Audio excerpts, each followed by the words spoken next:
لئلا يكون للناس عليكم حجة إلا الذين ظلموا منهم فلا تخشوهم واخشوني ولأتم نعمتي عليكم ولعلكم تهتدون كما أرسلنا فيكم رسولا منكم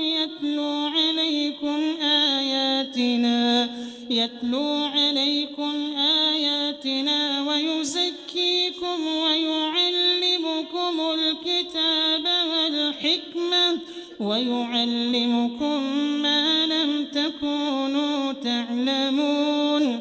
فاذكروني أذكركم واشكروا لي ولا تكفرون.